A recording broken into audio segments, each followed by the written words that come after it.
Good morning. Welcome to CSLDallas' Science of Mind class. I'm Dr. Petra. So happy you're with us online. So happy that you're here in the room. Huge thank yous to Dr. Tracy for taking care of the last 2 Sundays. I know that the conversations are and have been fabulous, and it's always so lovely to have Tracy at the helm as well. So we're on page 111. Spirit, soul, and body.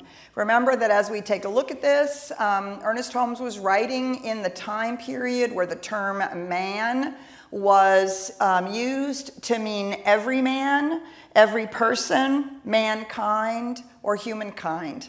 And so when we read it, we automatically gender neutralize it and recognize that that was a convention of the time. And today we recognize that we actually use human being or humanity or humankind to make sure that everybody is included and we don't get confused about it.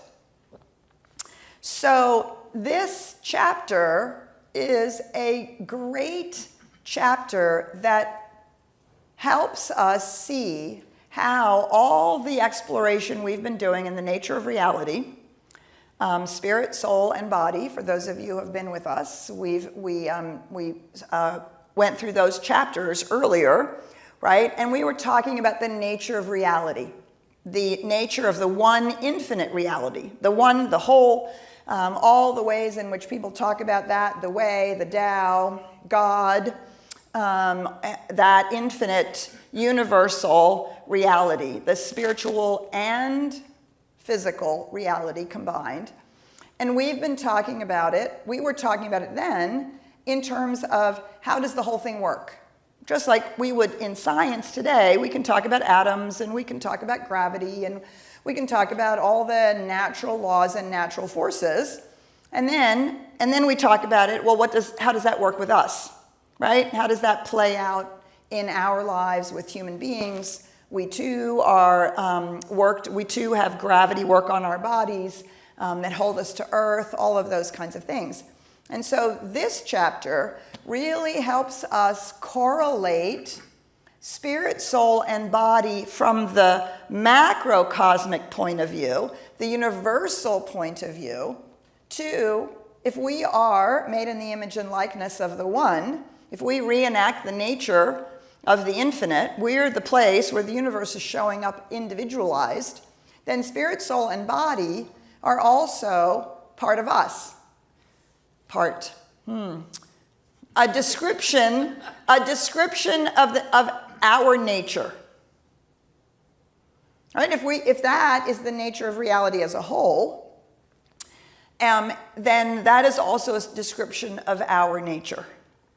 And so this quite lengthy little section here is the first real foray into what does that mean in terms of being a human being an individualized expression of the divine.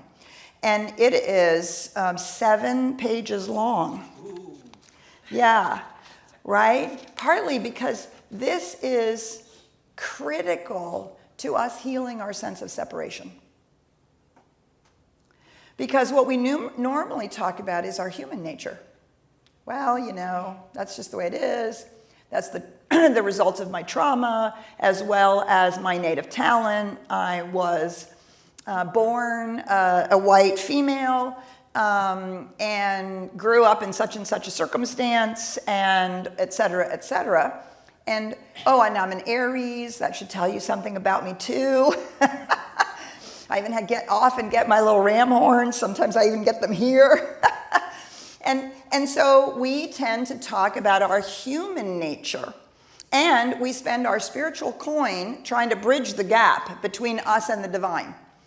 Because we have a sense of separation that comes with the individualization of the infinite into self-awareness. And so we are challenged to reimagine ourselves that the nature of the infinite reality is that our nature is actually identical to it. Because we are offspring. What does offspring mean? We had this conversation quite a while back What does it mean to be an offspring of the one? Carry the same DNA. Carry the same DNA, made in the image and likeness. Kitten is made in the image and likeness of a cat. A tomato is made in the image and likeness of the seed and the previous tomato. So the idea that we actually have the same nature, although individualized, may be one of the deepest initiations that we go through in our spiritual growth and in our spiritual awareness. And so that's why this chapter is a little long, this section is a little long, because we really want to find a way of engaging with this that allows us to embody it. So for those of you who have taken courses with us, right, this is fundamental to the second step of our spiritual mind treatment, which is this phenomenal spiritual technology that helps us shift our consciousness and align ourselves with the way the universe works and produce different results than the results we're currently producing. And the second step of our spiritual mind treatment is all about identification. Do I identify myself with my humanness, or do I identify myself with my spiritual nature? Which isn't just, oh, there's an essential reality and there's a higher self and there's a divine presence and gosh, I wish I could get more in touch with it. No. Spirit, soul, and body. So all the ways in which we've described spirit, soul, and body in the past, in the macrocosm, we're now going to, what shall we say? I don't want to say reimagine. We're going to actually imagine, what does that mean for us as individualized expressions of the one? It is necessary that we understand the unity of all life, the unity of God and humanity on all three planes. The spirit, the plane of causal reality, soul, the plane of the creative process, and body, the plane of manifestation, the plane of creation. We have studied universal spirit, universal subjectivity, which is called the soul of the universe, and universal spirit in manifestation, which is called the physical universe or the body of God. Studying human beings, we find that our body, like the physical universe, devoid of mind or intelligence, has no volition. Now he's going to go on, okay? We learn about the soul of the universe and about spirit. So the same things that are true in the macrocosm are true for us. Body. So when you think about the causal nature of reality and our understanding of the creative process, right, we understand that physical creation is an effect. It is an effect of an intangible cause. So in that sense, it has no volition, and that is not setting new causes in motion. By choice, it's setting new causes in motion, or it's setting additional causes in motion, basically due to the way in which physicality interacts with itself. So the stone falling down the mountain eventually becomes the avalanche, right? Eventually makes a mess at the bottom of the mountain. But there was no volition. It wasn't God's will for something to happen in that avalanche, right? Physicality is simply operating on itself without the benefit of choice, has no volition, and not the same kind of intelligence that makes choice. It would be silly to say it has no intelligence at all, right? We've talked about that before. We'll continue to talk about it. Clearly, creation has its own intelligence. The seed does, in fact, know how to become the plant. The plant does, in fact, know how to produce flowers and how to fruit. So there is an intelligence there, but it's not the intelligence of choice. The tomato seed can't decide to become corn. The tomato plant can't decide to produce peas, right? It follows, it's the effect of the impulse. What did we learn about soul? Remember the qualities that were discussed under the head of subjectivity, and we will find them in the subjective nature of the human being. For our subconscious or subjective mind, reproduces all the attributes belonging to the universal subjective mind. So the universal subjective mind, and what did we talk about? Soul, or the universal subjective mind. It's impersonal, it's automatic, it's responsive, it can't say no, it can only say yes, it can only produce whatever is given to it. It is that out of which everything is made, right? So universal subjectivity and our subconscious subjective mind, he's going to go on to say our use of universal subjective mind, but that's a little further down the road, right, is one and the same. So we find that in man, wait a minute. When we turn to the spirit of the human being, we find that it is one with the Spirit of God, which means we are self-conscious, thinking, choosing center of individualized intelligence or God consciousness in the great whole. So we find that a human being is one with everything physical in the physical world, one with the soul of the universe in the subjective world, and one with the Spirit of God in the conscious world. Already. Right now. This is already true. It's already happening. You don't have to meditate one more second to make this true. You don't have to go on one more retreat to make this true. You were born into this truth. This is the nature of reality. It's the nature of the macrocosmic reality and the nature of the microcosmic reality. So, why do we meditate? Why do we go to classes? Why do we do spiritual study? Why do we go to retreats? Why do we do all those things? Because we suffer under the illusion of separation. That we are merely human beings. That we are limited by that humanity. That we are limited in the biology, in the psychology, in the environment in which we have been raised or have grown, and that all of those things are the truth about us. And so this could be, again, as I said, one of the most significant turning points if we want to reconstruct a metaphysical understanding of the nature of reality, as opposed to understanding of the nature of reality which is purely scientific or purely religious. That's what we're going to be up to over the next few weeks as we go through this chapter. So let's stop there. What does this activate in you? What question does it produce? What thought or inclination does it draw from you as we begin this conversation? All right, please remember to say your name. Oh, I got to say hello to Ryan. We have to say hello to Ryan. We were just going to go right on. I've gone for a couple of weeks, and you guys have already forgot me. No. Oh, my goodness. You know who controls the soundboard over here, right? I can cut you off. Anyways, I guess I'll say some housekeeping rules. How about that? Well, welcome, everybody. So glad to have you in community with us here on campus, in campus, on campus, wherever you are in this campus.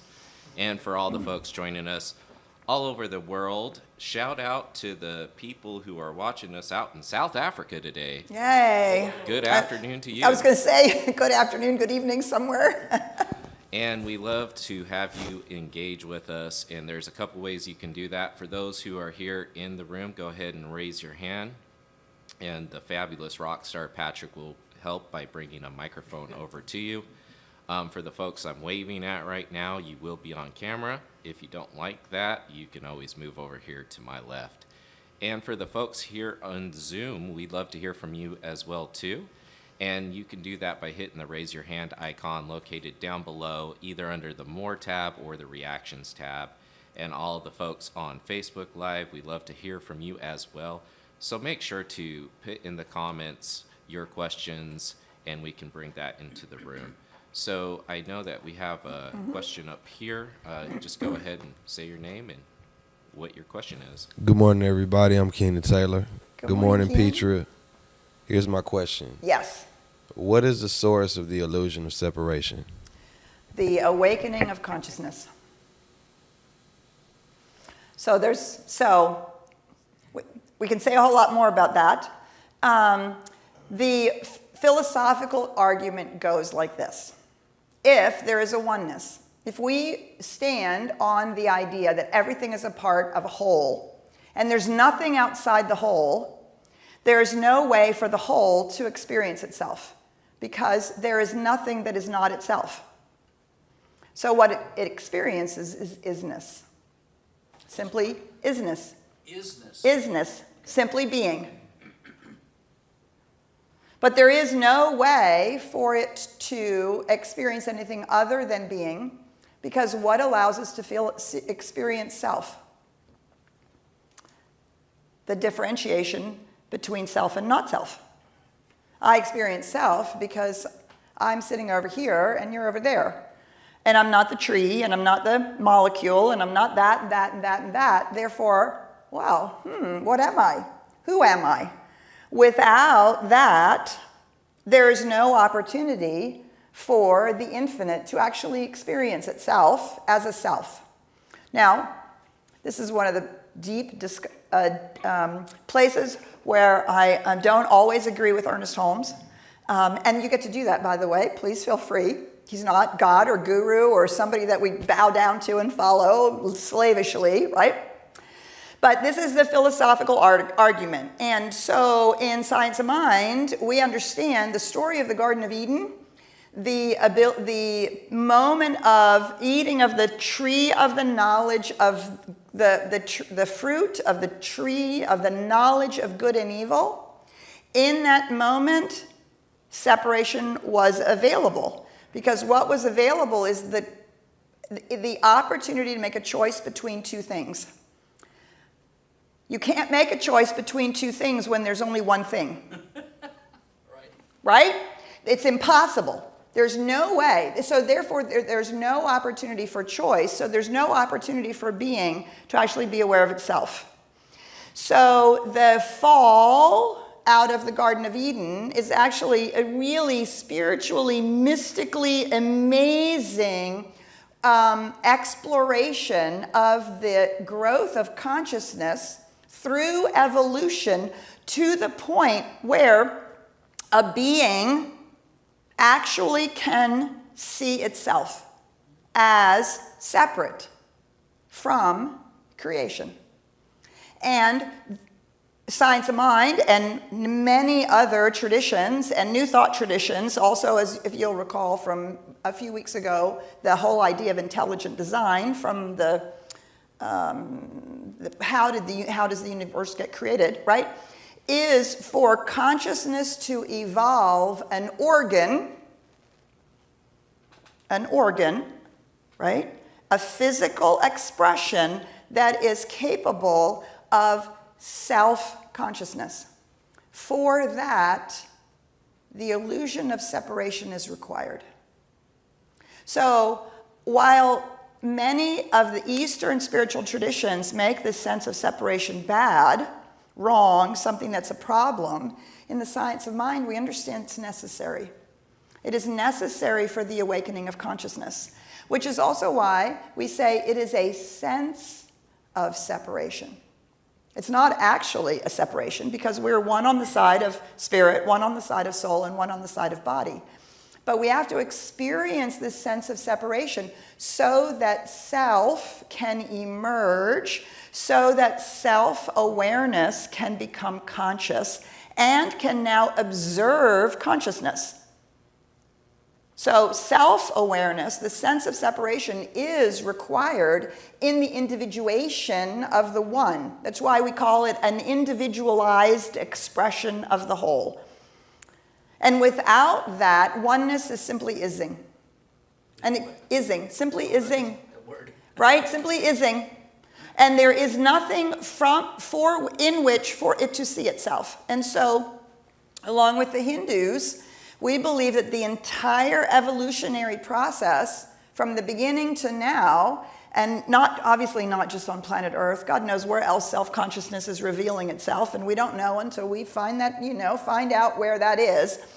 But whereas self-consciousness emerges an organ is evolved to where self-consciousness emerges, instantly the separation is made present, right? And so there's so much to say about this. So, right, we have to thank Darwin for evolution. We have to thank Erickson and Piaget for an understanding of the development of the human being. This is exactly what a baby goes through.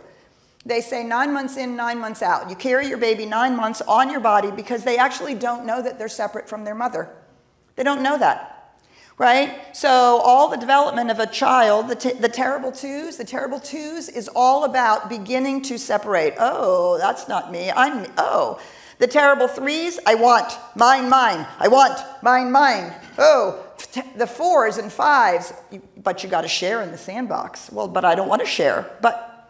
Right? And the whole process, the whole developmental process of the individual shows us this same developmental process of separating so that we can become ourselves, individuated, and can then see, right? Thank God, our 30-somethings start to wake back up again to a certain extent.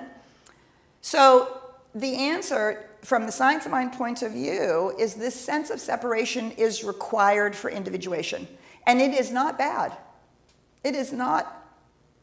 There's nothing actually wrong with it. What makes it wrong is we think that our sense of separation is the reality of who we are.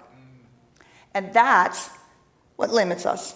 I'm living in a separate body, in a separate sense of self, in a separate, I'm here, you're there, and oh my God, I'm stuck inside this, right? That's what then causes the sense of separation to be challenging. And now my sense of separation develops a sense of, well, if I'm over here and you're over there, what have you got that I want? Do you see? And so we think of it as something real, but it's required for us to awaken. And if you watch the development of humanity, when you think of people a millennia ago living in an embedded group consciousness where everything was animated by spirit, everything was so alive with the presence. And we have too, as humanity, we've had to go through this deep sense of this deep separation from that experience of oneness, so we can now choose oneness, because unconscious oneness is unconscious. That's the Garden of Eden. Being kicked out of the Garden of Eden, so to speak, awakening, and that whole return, right, the whole story, the return all the way through the Old Testament into the New Testament, right, what we have in the teaching of Jesus is we have someone who lives in conscious oneness. When you see me, you see the Father. Conscious oneness, choosing over and over and over again to act as if this nature, spirit, soul, and body of the universe is in fact my nature. Therefore, I can speak the word and I know it's done. Because I know who I am, which is a spiritual being, not this limited sense of separation. And all of our spiritual practices are designed to help us recognize this. I wouldn't even say overcome it. We're not overcome it, right? If we didn't have a sense of separation, we would all be exactly the same. One of us wouldn't like pizza more than the other person who likes, fancy meal, whatever, blah, blah, blah, right? It is our sense of separation that also individuates us and allows us to be so uniquely creative, so uniquely ourselves, so uniquely and preciously adding to the unfolding of the universe. All right, this awakening, this awareness is required for the universe to unfold now for its next steps. Right? Evolution has taken it, and we can see what evolution does. Right? It continues to grow, plants and animals and things, and then they go as far as they go, and then the tree of life, and then they get cut off, and a new one starts, and a new one starts. Well, we're now to the place where we are contributing to that as humanity and as each and every one of us. That is such an amazing thought. Okay, so Thank you for the question. Ryan, and then Ross. All right. So I see Marjorie has her hand up. Marjorie, do you want to go ahead and unmute yourself and join us? Hi, Marjorie. Good morning. Good morning. Oh, this is such a rich discussion. Oh, yeah. I love this stuff. Me too. So this is bringing up some things in me in terms of the individuation and the separation part. So when I think of it for myself, I'm thinking that I am one with spirit, and I am also spirit in form. Mm-hmm. Spirit is in me as me. Right. And so then it also brings me to the part of co-creation. Yes. So at me, I am, it's not only the as above, so below, it's as below, so above. Yes. As within, so without, as without, so within. So it is a partnership, it is a co-creation. Right. And I think that's part of the beauty of it. And it's also in terms of developmental, which brings, actually, I could go off on another. I know, we can go, there's a lot of tangents we can go off on this topic. A good student. So I think what it brings also to me is that I have a responsibility as a co-creator. Yes. Because I am actually evolving God as me. Exclamation point underlined with a red. Yes.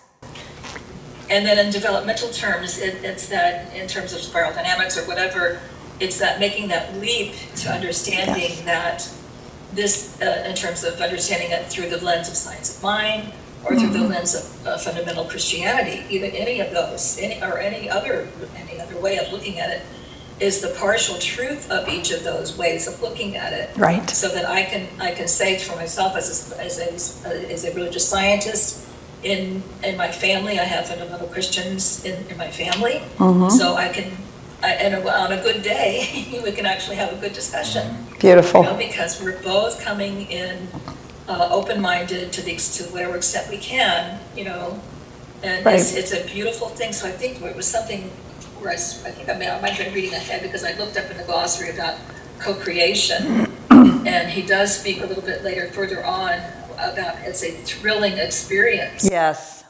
You know, and so it's not a challenge, it's a thrilling experience. Right. So that's what I kind of wanted to bring forward today. Thank you so much. Oh, thanks, Marjorie. I love that. It is a thrilling thing to really understand and to begin to bend our mind around the identity of who we really are.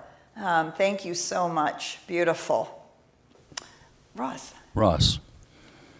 the easy part is to declare this out loud in words. Correct. Well, sometimes it's easy, but go ahead. Well, that's the easier part. It's the easier part.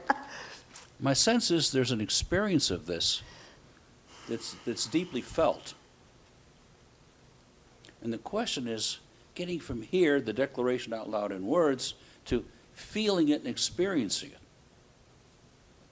How do I get there? Practice.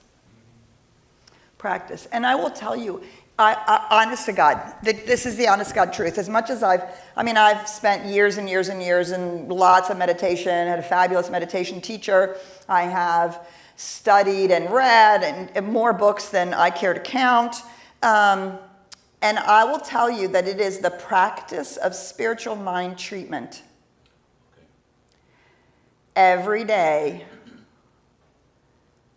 And every time I have to do step one, the nature of reality. What do I believe to be true about the one, the macrocosm, in this particular situation that I happen to be doing a treatment around? Now, I'm going to go to step two and say, well, everything that I just said to be true about the one is actually also true about me. Ooh, I'm not sure I believe that. Okay, let's go back to step one. If everything is one, if this is the nature of reality, it must be my nature. It must, therefore, be my nature. Therefore, it must also reveal itself in this particular situation that I'm doing spiritual mind treatment around. Oh, I don't know that I believe that. Okay, let's go back. Who am I? I'm an individualized expression of the divine.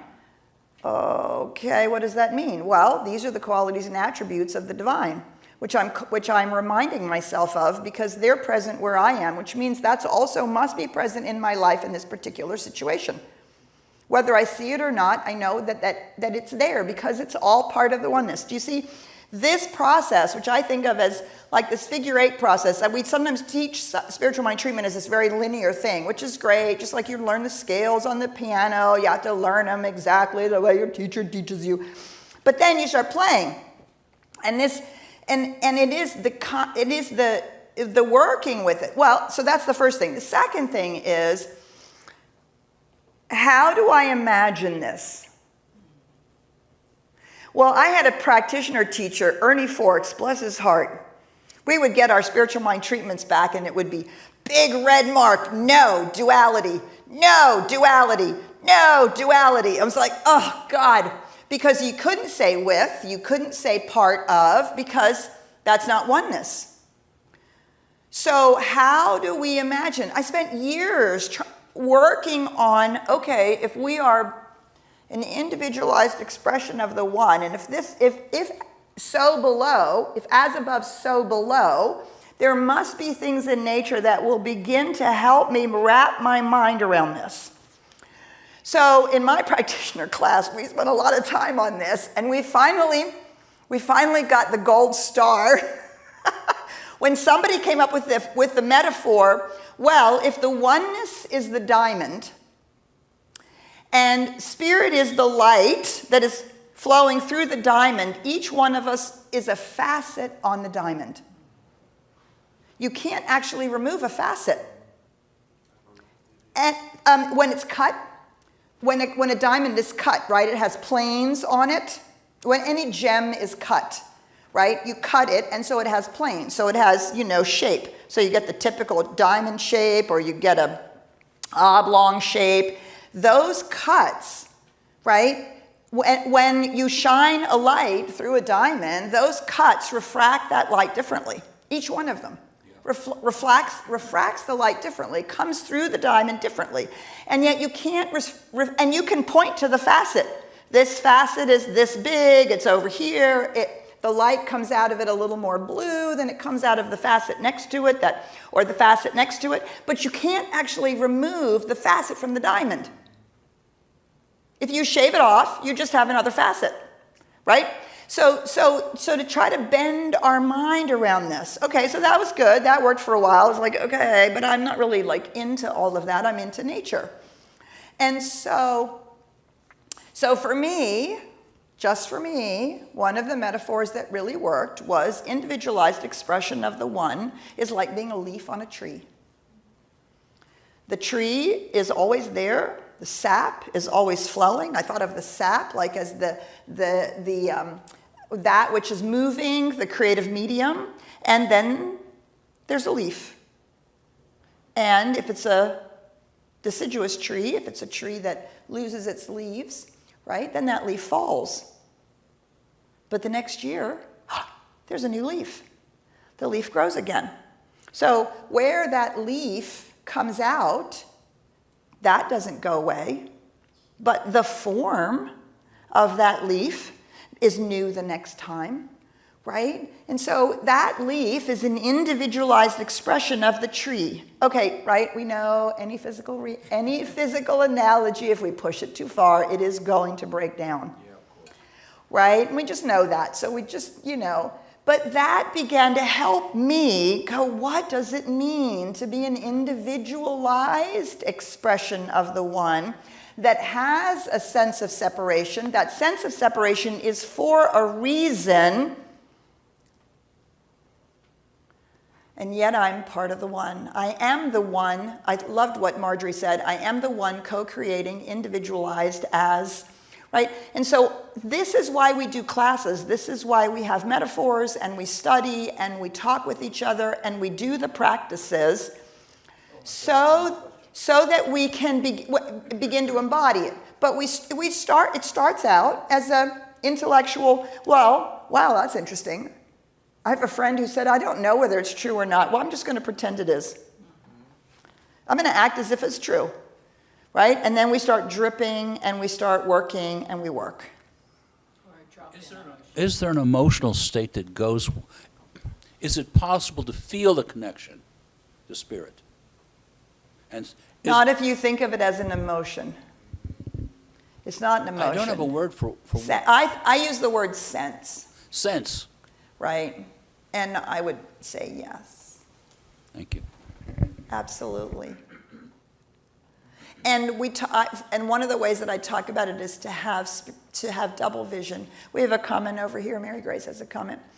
I think of it as spiritual double vision, right? Because we are, as Teilhard de Chardin said, we are spiritual beings having a human experience, right? And so I think of it as having one eye on the human experience, because we're here for a reason, and that is to co-create, and actually, quite frankly, to enjoy.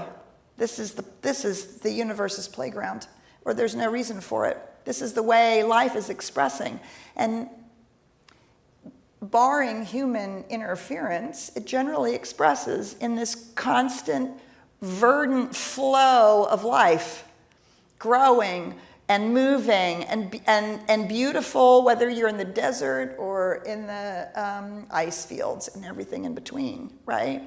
So the whole point is this expression, joyous expression. So we have one eye in the human experience so that we don't miss it. That's what we're here, to co-create, not to withdraw, to co-create. Well, we're clearly creating in the physical universe. And one eye on the spiritual truth, right? I think of it as spiritual double vision. So that's the other piece that we work on. Can I be here and see through the veil of separation into, oh, there's spirit, oh, there's spirit, there's spirit, they're in that situation, right? All of it. Good questions, thank you. Hi, I'm Mary Grace. Hi, Mary Grace. And I know when you talk about we're an individualized expression of the one, and I really try to live from that space, it gives me kind of a weird perspective, because now I feel a weird responsibility to live life, if that makes sense, right? Yes. Like, oh, well, if the one is trying to live some things and experience some stuff, then I should be doing that. I should be experiencing it. And Yes. as Miss Mary Grace, what does she want to do? Because obviously the Creator created me in a different way than everybody Yes. else to have that different experience. So what is that experience to me? And then it also gives me a perspective of the observer a little bit more, because I say, okay, we just had an experience. Did we like it? Right. You know, hey, Right. Creator, did you like that? Because it didn't feel great to me. So let's not do that Let's one not do that again. And then this is what seems like it would feel good to me. Let's give it a try. If it feels good, Great. we expand more into that. And if it doesn't, then we move away Yes. from it. All incredibly beautifully expressed, right? Which is why we don't sit around and wait for spirit to decide what we want. Spirit has decided what it wanted by showing up as you. And what it wants is to be as you, but that's for the you to co-create. And it's a lovely thing. And you know, when people say, well, what's my purpose? Well, your purpose is to co-create with the infinite, the most amazing life that you want to experience, and that you believe is a contribution to life itself, right? Because obviously our most amazing life, without it being a contribution, is eventually going to implode and will eventually be not fulfilling. We have countless times of our own life and observing in other people's lives how that's true, right? So I loved the way you said all of that. Thank you, Mary Grace. Beautiful. And it does mean that it does invite us into responsibility. That's why we say science of mind is radical responsibility. And that we are evolving now, we're evolving the experience that the one is having. Are we evolving it toward life, health, love, growth, inclusivity, joy,